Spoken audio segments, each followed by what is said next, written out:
할렐루야. 하나님께서 우리에게 주신 이날 예배로 하루를 시작하는 여러분들을 축복합니다. 기도하겠습니다. 아버지 하나님, 우리를 간밤에 잘 자게 해주시고 또 이렇게 깨워서 하나님 앞에 예배케 하심을 감사합니다. 하루의 첫 시간을 하나님께 예배로 드립니다. 아버지 하나님, 우리가 잠깐 드리는 이 예배로 만족하지 않도록 하여 주시고 오늘 하루의 삶을 살 때에 하나님께 예배하는 마음으로, 아니 우리의 삶이 곧 예배가 되도록 살게 하여 주시옵소서. 우리의 삶이 하나님 앞에 있다는 사실을 날마다 기억하게 하여 주시고 우리의 말과 행동으로 경고망동하지 않도록 하여 주시며 항상 진실되게 또 성실하게 또 우리 주변에 있는 사람들에게 유익을 끼치는 삶을 살아갈 수 있도록 인도하여 주시옵소서. 하나님, 오늘도 말씀에 순종하며 주님의 뜻을 이루는 삶을 살기를 원합니다. 부족하고 연약하고 미련한 우리 모두를 도와주시고 오늘도 능력의 잠중에 붙들어 주셔서 우리의 삶을 인도하여 주시옵소서. 예수 그리스도의 이름으로 기도하옵나이다. 아멘. 찬송가 10장 함께 찬양드립니다.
이 시간 우리에게 주시는 하나님의 귀한 말씀은 구약성경 잠언 8장 22절에서 36절까지의 말씀입니다. 구약성경 918쪽입니다. 여호와께서 그 조화의 시작 곧 태초에 일하시기 전에 나를 가지셨으며 만세 전부터 태초부터 땅이 생기기 전부터 내가 세움을 받았나니 아직 바다가 생기지 아니하였고 큰 샘들이 있기 전에 내가 이미 났으며 산이 세워지기 전에 언덕이 생기기 전에 내가 이미 났으니 하나님이 아직 땅도 들도 세상 진토의 근원도 짓지 아니하셨을 때에라. 그가 하늘을 지으시며 궁창을 해면에 두르실 때에 내가 거기 있었고 그가 위로 구름 하늘을 견고하게 하시며 바다의 샘들을 힘있게 하시며 바다의 한계를 정하여 물이 명령을 거스르지 못하게 하시며 또 땅의 기초를 정하실 때에 내가 그 곁에 있어서 창조자가 되어 날마다 그의 기뻐하신 바가 되었으며 항상 그 앞에서 즐거워하였으며 사람이 거처할 땅에서 즐거워하며 인자들을 기뻐하였느니라. 아들들아, 이제 내게 들으라. 내 도를 지키는 자가 복이 있느니라. 훈계를 들어서 지혜를 얻으라. 그것을 버리지 말라. 누구든지 내게 들으며 날마다 내 문 곁에서 기다리며 문설주 옆에서 기다리는 자는 복이 있나니 때져 나를 얻는 자는 생명을 얻고 여호와께 은총을 얻을 것임이니라. 그러나 나를 잃는 자는 자기의 영혼을 해하는 자라. 나를 미워하는 자는 사망을 사랑하느니라. 아멘. 우리가 오늘 읽은 잠언의 말씀은 지혜의 선제성이라고 부르는 내용을 담고 있습니다. 즉, 지혜가 태초부터 있었다는 말입니다. 우리가 오늘 읽은 22절에서 27절까지의 말씀을 보면은 지혜는 태초에 세상 만물이 지어지기 전부터 하나님과 함께 있었음을 알 수 있습니다. 그렇다면 잠언에서 말씀하시는 지혜는 무엇일까요? 잠언은 지혜를 의인화시켜서 소개하고 있습니다. 지난 시간에 솔로몬은 지혜를 여성 명사로 사용하여 음녀와 대비되는 선하고 좋은 여인으로 소개하고 있다고 말씀을 드렸습니다. 다시 말해서 솔로몬은 지혜를 막연한 추상적인 개념이 아니라 마치 사람처럼 인격적인 존재로 소개하고 있는 것입니다. 이 지혜에 관해 여러 가지 의견들이 있습니다. 지혜는 하나님의 속성이다. 지혜는 하나님 그 자체이시다. 지혜는 하나님의 말씀이다. 지혜는 예수 그리스도시다. 모두 다 맞는 견해입니다. 지혜는 하나님 그 자체이시고 또한 하나님의 속성이기도 하며 하나님의 말씀을 가리키기도 하고 예수 그리스도가 곧 하나님의 지혜를 의미합니다. 특히 요한복음 1장 1절에서 3절까지의 말씀에는 이렇게 기록이 되어 있습니다. 태초에 말씀이 계시니라. 이 말씀이 하나님과 함께 계셨으니 이 말씀은 곧 하나님이시니라. 그가 태초에 하나님과 함께 계셨고 만물이 그로 말미암아 지은 바 되었으니 지은 것이 하나도 그가 없이는 된 것이 없느니라. 요한복음에 등장하는 이 말씀과 오늘 잠언의 말씀은 놀랍도록 유사합니다. 22절에서 27절까지의 말씀입니다. 여호와께서 그 조화의 시작, 곧 태초에 일하시기 전에 나를 가지셨으며 만세전부터 태초부터 땅이 생기기 전부터 내가 새로움을 받았나니 아직 바다가 생기지 아니하였고 큰 샘들이 있기 전에 내가 이미 났으며 산이 세워지기 전에 언덕이 생기기 전에 내가 이미 났으니 하나님이 아직 땅도 들도 세상 진토의 근원도 짓지 아니하셨을 때라. 그가 하늘을 지으시며 궁창을 해면에 두르실 때에 내가 거기 있었고. 29절에서 31절 말씀도 보십시오. 바다의 한계를 정하여 물이 명령을 거스르지 못하게 하시며 또 땅의 기초를 정하실 때에 내가 그 곁에 있어서 창조자가 되어 날마다 그의 기뻐하신 바가 되었으며 항상 그 앞에서 즐거워하였으며 사람이 거처할 땅에서 즐거워하며 인자들을 기뻐하였느니라. 다시 한번 정리하면은 지혜는 태초부터 계신 하나님의 말씀이자 예수 그리스도이십니다.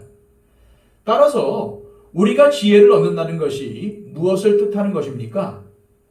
하나님의 말씀을 가진 자가 된다는 뜻도 되고 예수 그리스도를 영접한 사람이라는 뜻도 됩니다. 그렇다면 하나님의 말씀을 가진 사람, 예수 그리스도를 영접한 사람이 왜 지혜를 가진 사람일까요? 그것은 하나님의 말씀을 가진 사람이 하나님의 진리를 따라 가장 바르고 선한 삶을 살게 되기 때문입니다. 그리고 예수님을 영접한 사람은 영원한 생명과 천국을 소유한 사람이기 때문입니다. 이보다 지혜로운 자가 어디 있겠습니까? 그래서 하나님의 말씀을 사모하고 그 말씀을 소유한 자가 지혜로운 사람입니다. 또한 예수님을 영접하고 그분을 주로 모시고 사는 사람이 진정 지혜로운 사람입니다. 예수님은 우리의 생명과 능력과 소망이 되시기 때문입니다. 따라서 말씀을 듣고 행하는 것보다 더 확실한 축복의 비결은 없습니다. 32절입니다. 아들들아, 이제 내게 들으라. 내 도를 지키는 자가 복이 있느니라. 그렇습니다. 하나님의 말씀을 듣는 것이 복입니다.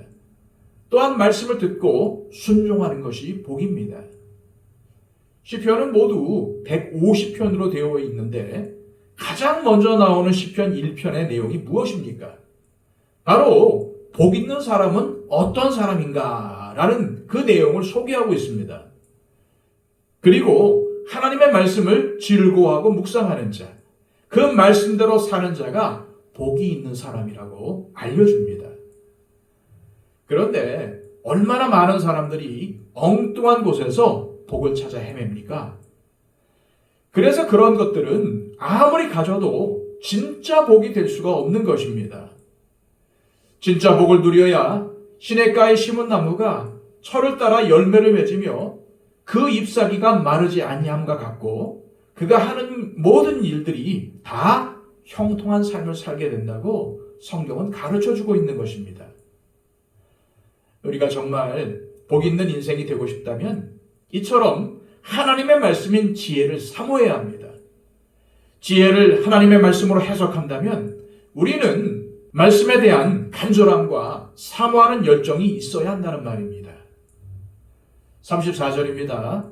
누구든지 내게 들으며 날마다 내 문 곁에서 기다리며 문설주 옆에서 기다리는 자는 복이 있나니. 이는 지혜의 말씀을 듣기 위해 문 옆에서, 문설주 옆에서 지혜를 기다리는 열정적인 모습을 표현한 것입니다. 이것은 조선시대 왕궁을 생각하면 빨리 이해할 수 있습니다. 임금이 있는 어전 문 밖에는 임금의 시중을 들기 위해서 신하들이 24시간 대기했습니다. 임금이 어느 순간에든 밖에 누가 있느냐라고 물으면 전하 부르셨사옵니까? 라고 응답하며 임금에게로 나아갑니다.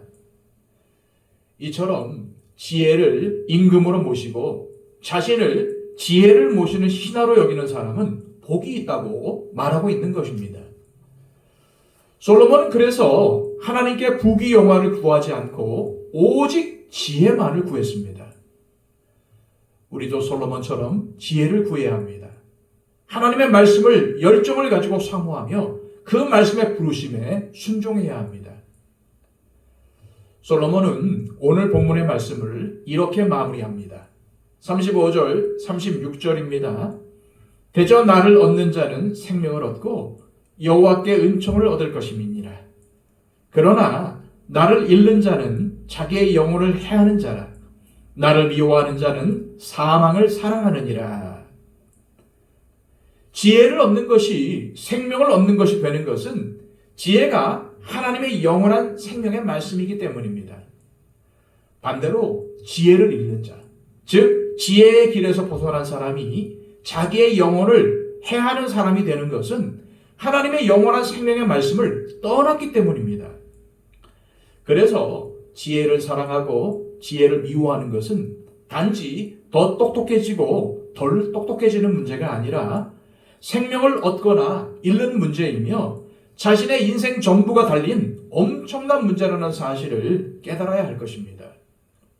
오늘 하루도 우리가 살아가는 삶의 자리에서 우리를 영원히 살리는 지혜의 말씀인 하나님의 말씀, 곧 말씀 되신 예수님을 얻기 위해서 깨어 있으므로 지혜이신 예수님이 주시는 은혜와 인도하심이 충만한 복된 날이 되시기를 축복합니다. 이 시간 기도하실 때 하나님 아버지, 지혜를 얻는 것은 곧 생명을 얻는 것이지만 지혜의 길에서 벗어나는 것은 곧 멸망의 길로 나아가는 것임을 날마다 명심하며 살아가게 하옵소서. 솔로몬이 늘 지혜를 사모하며 기다린 것처럼 지혜이신 예수님을 날마다 사랑하며 지혜의 음성에 귀를 기울이며 순종하는 지혜자의 삶을 살게 하옵소서. 기도하시기를 바랍니다. 111 기도를 통해서 우리의 중보가 필요한 모든 분들을 위해서 기도해 주시고 유덕풍 집사님, 박영채 집사님, 천금수 집사님의 건강 회복을 위해서 중보해 주시기를 바랍니다. 그리고 또한 연로하신 우리 성도님들의 건강을 위해서 기도해 주시고 우리 교회 가운데 부흥과 성장의 은총을 내려달라고 간구하시기를 바랍니다. 또한 우리 선교사님들을 위해서 중보해 주시고 또한 이 나라와 민족을 위해서 기도해 주시고 그리고 한국교회의 부흥과 회복을 위해서도 중보해 주시기를 바랍니다. 그리고 또한 온 세계 가운데 하나님의 평화가 깃들도록 기도해 주시고 아직도 전쟁 가운데 있는 여러 가지 문제 가운데서 고통받고 있는 나라들과 민족들을 위해서 기도해 주시기를 바랍니다. 다 함께 기도하겠습니다.